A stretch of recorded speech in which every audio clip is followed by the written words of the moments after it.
योजना जी माननीय पंतप्रधान आदरणीय नरेंद्र मोदी साहेब यांच्या मार्गदर्शनातून आणि एकनाथ शिंदे साहेब व फडणवीस साहेब आणि यांच्या प्रयत्नातून या ठिकाणी आपल्या बार्शी नगरपालिकेला 296 कोटीची आपली योजना मंजूर झाली आणि त्या योजनेचं काम युद्ध पातळीवरती आपण हातामध्ये घेतलेलं आहे। त्या कामाला येणाऱ्या अडचणी दूर करण्याकरता किंवा जे अडथळे असतील ते दूर करण्याकरता आपण या ठिकाणी संपूर्ण आज सकाळपासून संबंधित ज्यांच्याकडे काम आहे ते कंत्राटदार फुले साहेब, सगळे अधिकारी, नॅशनल हायवेचे अधिकारी, जिल्हा परिषदचे अधिकारी, नगरपालिकेचे शिवसाहेब, सर्व आपले पदाधिकारी आपण संयुक्त या ठिकाणी पाहणी दौरा आयोजित केलेला आहे आणि या ठिकाणी ज्या अडचणी येतो त्या जवळपास आता बऱ्याच दूर केलेल्या आहेत आपण। कारण नॅशनल हायवेच्या जो डीपीआर आता तयार होतोय त्या ठिकाणी पण 4 लेनचा टिंबुर्णी ते येडशी आणि येडशी ते लातूर असा रस्ताही होतोय। आता 10 मीटरचा रस्ता केलेला होता, परंतु माननीय गडकरी साहेबांच्या प्रयत्नातून त्यांच्या सहकार्यातून आपला लातूर ते टिंबुर्णी हा रस्ता पण होतोय आणि तो डीपीआर तयार करत असताना त्याच्या सेंटरपासून 22.5 मीटरवरती आपली पाईपलाईन असणं गरजेचं आहे। जर पाईपलाईन कुटुंबामध्ये आली तर परत रस्ता करताना त्याला अडचणी येऊ नये, त्याच्यामुळे अगोदरच आपण काळजी घेतलेली आहे। तोही विषय क्लिअर केलेला आहे। येणाऱ्या काही फळबागा असतील त्याचा आपण नुकसान भरपाई देणार आहेत। कोणाचे शेड किंवा काही घरं येत असतील तर तेही आपण शिफ्ट करून त्या ठिकाणी देतोय किंवा निघाली तर आपण ते दुरुस्त करून देण्याचं काम करतो। अशा रीतीनं बहुतांशी सगळ्या अडचणी आता दूर करण्याचा या ठिकाणी प्रयत्न केलेला आहे। आज जर परिस्थिती पाहिली तर आपल्याला नवीन पाईपलाईन झाल्यानंतर रोज बार्शी शहराला 4.5 कोटी लिटर पाणी आपल्याला या ठिकाणी मिळणार आहे। कारण त्याचं कारण जर आपण पाहिलं तर आता जी परिस्थिती पाहतोय आपला पलीकडे एकदा जर सगळ्यांनी पाहिलं तर जुना जो जॅकवेल आहे आपला, जी पाण्याची विहीर वगैरे आहे त्याच्यापेक्षा आपण 20 फुटांनी खाली आपण या ठिकाणी उजनी धरणामध्ये आपला नवीन जॅकवेल बसवतो। कारण जवळपास या ठिकाणी 20 फूट खाली जातोय आणि आता -55% मायनस उजनी। आता ही परिस्थिती अशी आहे आपली, ही आता ज्या मोटरी आपण पाहतोय ते दुबार पंपिंग करतोय आपण। आता आपल्याला पहिली जुनी जी पाईपलाईन आहे त्यातनं रोज 2 कोटी लिटर पाणी आपल्याला या ठिकाणी उपलब्ध होतं, परंतु ही दुबार पंपिंग आता जवळपास माझ्या माहितीप्रमाणे 12 मोटरी या ठिकाणी टाकलेल्या आहेत। 12 मोटरीचं पंपिंग चालू आहे आणि 4 मोटरी स्टँड बाय ठेवलेले आहेत।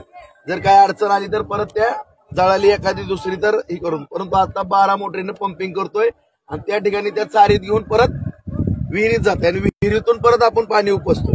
जे 2 कोटी लिटर पाणी यायचं ते आता 1 कोटी लिटर येत आहे, ते पण कसं बसत। आणि आपल्या सगळ्यालाच माहिती आहे की जुनी जी पाईपलाईन होती ते आपल्याला पत्रकारांना किंवा बार्शीकरांना मी सांगू इच्छितो, जुनं काम झालेलं ती सगळी पाईपलाईन उलटी जोडलेली होती म्हणून फुटण्याचं प्रमाण आठवड्यातून एकदा तर उन्हाळ्यात तर आठवड्यातून एकदा दोनदा ती पाईपलाईन फुटत होती। आणि ह्या सर्व गोष्टी माननीय फडणवीस साहेबांना माहिती दिल्यानंतर खऱ्या अर्थानं एवढी मोठी योजना 296 कोटीची मंजूर होणं शक्यच नाही। परंतु सगळी विनंती केली, बार्शीकरांचे होणारे हाल आणि जवळपास वाढतं शहर, जवळपास 2 लाखाच्या आसपास आपली लोकसंख्या आहे, या सगळ्या गोष्टीचा पुढच्या भविष्यातल्या 25 वर्षाचा विचार करून आपल्याला 296 कोटी मंजूर केले आहेत। आणि या ठिकाणी भविष्यकाळामध्ये किमान 25-30 वर्ष तरी शहराला कुठल्या अडचणी येणार नाही। कारण आताचा जो पाईप आहे तो पूर्वीचा पाईप सिमेंट कॉन्क्रीटचा आहे, आता जो आहे तो DI पाईप आहे, त्यामुळे ही पाईपलाईन फुटणं तर शक्य नाही। कारण हे जी बसवतानाच आपण त्याची तोंड जी आहेत ती धरणाकडे केलेली, त्याच्यामध्ये आपण पाईप असा शेतकरी सुद्धा इतका आपला हुशार आहे बळीराजा, त्यांनी सुद्धा आपल्या विहिरीवरने पाईपलाईन करत असताना कशा पद्धतीने पाईपलाईन करावी या आपल्या शेतकरी बांधवांना सुद्धा लक्षात येतं। परंतु त्या काळामध्ये उलटी पाईपलाईन केली, त्यामुळं प्रेशरनं त्या फुटत गेल्या। आता त्याची काळजी आपण या ठिकाणी घेतलेली, आता कुठली पाईपलाईन फुटणार नाही। वेअरवॉल आपण मोठ्या प्रमाणामध्ये घेतलेले आणि अशा रीतीनं आपल्याला ती होईल।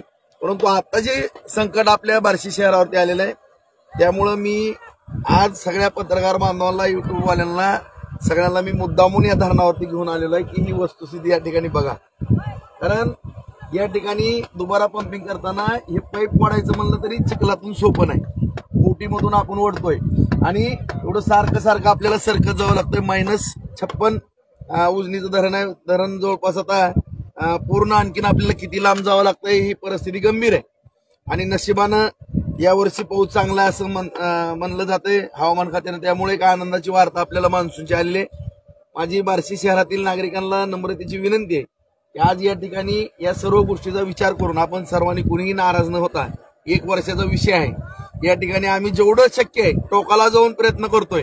आज उजनीमधून पण 1 कोटी लिटर पाणी घेतोय। आज आपली भगवान देवस्थानच्या पुढील विहीर आहे, कोर्ट विहीर आहे, जवाहर विहीर आहे, येडाई विहीर आहे, या 4 विहिरींच्या माध्यमातून कमीत कमी रोज 75 लाख ते 1 कोटी लिटर पाणी आपण त्या ठिकाणावर उचलतोय। कारण त्या ठिकाणी सुद्धा तळ्यामध्ये पाणी उजनी मधलं मध्यंतरी सोडलं म्हणून आपण पर्क्युलेशननं ते पाणी आपल्याला उपलब्ध होतंय। आणि त्या ठिकाणी सुद्धा नगरपालिकेच्या आसपास आपण 14 बोर मारले आणि त्या 14 बोरच्या माध्यमातून आणि विहिरींचं तळ्याचं असलेलं पर्क्युलेशन यामुळे आपल्याला जवळपास 75 लाख ते 1 कोटी लिटर पाणी रोज उपलब्ध होतंय। आणि असं हे उजनीचं आणि त्याचबरोबर जवळपास जे जुने बोर होते 45 ते हापशे काढून ज्या ज्या ठिकाणी चांगलं पाणी आहे त्या ठिकाणी आपण 1 HP मोटरी बसवले। 80 बोर ची मान्यता घेऊन जवळपास 50 ते 60 बोर आपण या ठिकाणी शहरामध्ये घेतले। त्याला सुद्धा आपण 80 ला 80 मोटरी बसवतोय। एका बोरवरती किमान जर पाणी चांगलं असेल तर 1 टाकी, 2 टाकी, 3 टाकी, 4 टाकी, गरज पडली तर आपण 2-2 हजार लिटरच्या 5 टाक्या हे करतोय। जर कुठं परत बोर आटलं तर 10 टँकरची व्यवस्था केली, त्या टँकरच्या माध्यमातून आपण टाकीमध्ये पाणी टाकतोय। तरी माझी नागरिकांना नम्रतेची विनंती आहे की बाबांनो 20-25 दिवस पावसाळ्याला राहिले, 1 महिना ते 1.5 महिना कमीत कमी पावसाचं पाणी पडून ते पाणी खाली पर्क्युलेशन व्हायला 1 महिना तरी लागणार आहे। 1 महिनाभर सगळ्यांनी सहकार्य करावं आणि समजून घ्यावं। कारण हा पाईपलाईन आपण करत असताना अत्यंत दूरदृष्टिकोन ठेवून या ठिकाणी पाईपलाईन करतो। आपण पाहिलं की जुना जॅकवेलन हे 20 फूट खाली, कारण उद्या -80% जरी धरण आलं तरी आपल्याला दुबार पंपिंग करण्याची आवश्यकता असणार नाही। कारण ती चारी जी आपण आहे कॅनल करतोय आणि त्या विहिरीमध्ये पाणी घेतोय आणि तिथनं आपलं पंपिंग होणार आहे। त्यामुळं रोज आपल्याला 4-4.5 कोटी लिटर पाणी ही येणारच आहे। त्यामुळे पुढच्या वर्षापासून आपल्याला कधीच अडचण, आपली पाईपलाईन सुरू झाल्यापासून अडचण येणार नाही। कारण जवळपास इथून 24 किलोमीटर आंबाडला आपण जे पाणी नेतोय ते 800 मिलीमीटरची पाईपलाईन आहे आणि या ठिकाणावरनं जवळपास 683 HPच्या 3 मोटरी असणार आहेत, त्यामध्ये 2 चालू असणार आहेत आणि त्या मोटरीच्या माध्यमातून त्या ठिकाणी पाणी सप्लाय होणार आणि तिथून जवळपास माझ्या माहितीप्रमाणे 47 किलोमीटर, हे 24 किलोमीटरचं अंतर आहे आणि इथून 47 किलोमीटर ग्रॅव्हिटीनं पाणी आपलं जाणार आहे ऑटोमॅटिकली आणि ती 1000 मिलीची आपली पाईपलाईन असणार आहे। आणि याला विशेष म्हणजे लाईटचा सुद्धा आपल्यावरती ताण नाही, आपण सौर ऊर्जेवरती हा प्रकल्प केलेला आहे। अशा रीतीनं संपूर्ण शहरवासियांची पूर्णपणे काळजी करून ही 296 कोटीची योजना आपण करतोय। फक्त एवढाच विषय की जी जुनी योजना झालेली आता मला टीका करण्याचा विषय नाही, परंतु जे थोडंफार कुठं 15 दिवस पाणी येत नाही असे काही राजकीय मंडळी मानतात। जर या ठिकाणी सगळ्या काळजी घेतल्या नसत्या तर भयानक अशी परिस्थिती आपल्यासमोर निर्माण झाली असती। कारण भुयारी गटरीच्या बाबतीमध्ये पण आपल्या सर्व बार्शीकरांना माहित आहे ते एक चॅलेंज होतं, ते चॅलेंज सुद्धा स्वीकारलं आणि आज पूर्णपणे आपण ती योजना कार्यान्वित आहे।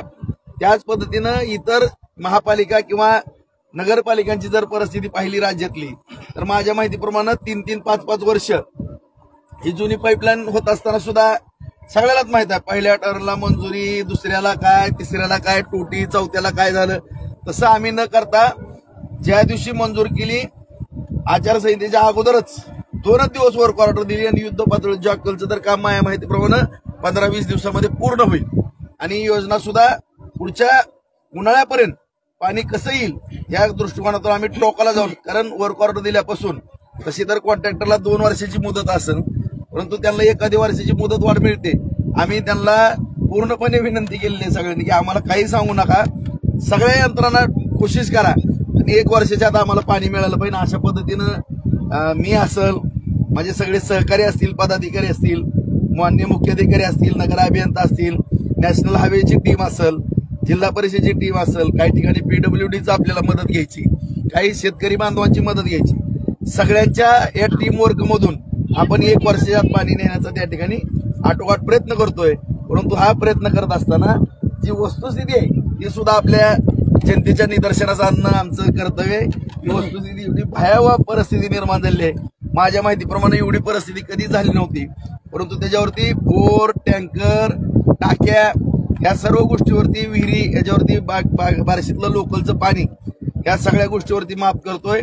त्याचबरोबर ग्रामीण भागामध्ये सुद्धा शहरातल्या ज्या प्लॉटिंग झाले ज्या शेतकऱ्यांच्या आता विहिरी बंद आहेत की त्यांना शेतीला पाणी द्यायचं नाही, अशा सुद्धा विहिरी आपण ताब्यामध्ये घेतलेल्या आहेत आणि विनंती करून काही प्लॉटिंगवाल्यांनी पण आपल्या तहसीलदारांच्या ताब्यात दिले आहेत। त्याच्यावरून सुद्धा ग्रामीण भागाला पाणी पुरवठा आपण करतोय। आणखी ग्रामीण भागामध्ये काही टँकरची आवश्यकता असेल तर आपण जास्त मंजूर करून शहराला प्लॉटिंग बंद आहेत त्या विहिरीवरून आपण ग्रामीण भागाला सुद्धा त्या ठिकाणी पाणी पुरवठा करण्याचं काम या ठिकाणी करतोय। एवढीच विनंती आहे की जनतेला विनंती आहे की विरोधक जी काही अफवा पसरतात किंवा बदनामी करतात, एवढं कठीण काम आता आम्ही आमचं कौतुक करण्याचा प्रश्नच उद्भवत नाही, परंतु मला वाटत नाही की एवढं काम कठीण कोण करून एवढं पाणी उपलब्ध करून देत आहे। ह्या सगळ्याचा शेवटचा कडेलोट जो म्हणतो तो हा झालेला आहे। एवढं टोकाला जाऊन आपण प्रयत्न करतोय आणि हे प्रयत्न करत असताना सर्वांनीच काटकसरीनं पाणी वापरावं आणि एक महिनाभर सगळ्यांनी सहकार्य करावं। मला वाटत नाही की पुढच्या वर्षीपासून काय अडचण। गेल्या अधिवेशनात फडणवीस साहेबांनी विषय मांडला होता की 14 TMC गाळ आहे, तर त्या संदर्भात तुम्ही काय बोलणार का साहेब? या ठिकाणी तसं पाहायला गेलं तर 2006ला मी 4 ते 9च्या कालखंडात आमदार असताना त्यावेळेस 2006ला मी बोटीमध्ये फिरलो होतो सगळं धरण आणि या ठिकाणचा गाळ आणि वाळू काढावी, कारण जर ही वाळू काढली तर माझ्या माहितीप्रमाणे 4-5 जिल्ह्यामध्ये वाळूचा प्रश्न मिटेल ही परिस्थिती वस्तुस्थिती आहे। आणि जर गाळ काढला 14 TMC नाही 25-30 TMCच्या पुढे पाणी आपल्याला ज्यादा या ठिकाणी उपलब्ध होणार आणि त्याकरता फडणवीस साहेबांनी वेळोवेळी प्रयत्न पण मी त्यावेळीच परत सांगतो पण आता सुद्धा फडणवीस साहेब प्रयत्नशील याच्यामध्ये आहेत आणि उजनी धरणच नाही सगळ्यात बहुतांशी धरणातला गाळ काढण्याची त्यांची पूर्ण तयारी आहे, मानसिकता आहे। आता छोटे मोठे सुद्धा आपले साठवण तलाव मध्यम प्रकल्प हे जे सुद्धा गाळ काढण्याचा त्यांचा प्रयत्न सातत्यानं आहेच, परंतु हे जे मोठे प्रोजेक्ट आहेत ह्याला पर्यावरणाचं जी काही मान्यता आहे हे जे सर्वोच्च न्यायालयामध्ये जी पर्यावरणाचा विषय येतो सातत्यानं थोडा अडचणीचा ठरतो। त्या ठिकाणी काही आपले पर्यावरणवादी किंवा प्रेमी सातत्यानं कोर्टामध्ये याचिका वगैरे असतात, या सगळ्या गोष्टीचा आणि न्यायालयाच्या आदेशाच्या अधीन राहून काम करणं क्रमप्राप्त असतं। त्यामुळं ह्याच्यावरती सुद्धा मार्ग निघतील आणि निश्चितपणानं आज नाही तर उद्या ह्याचा गाळ आणि वाळू वेगळी करून या ठिकाणी पाण्याचा साठा वाढवण्याकरता फडणवीस साहेबांच्या माध्यमातून आम्ही निश्चितपणानं प्रयत्न करू।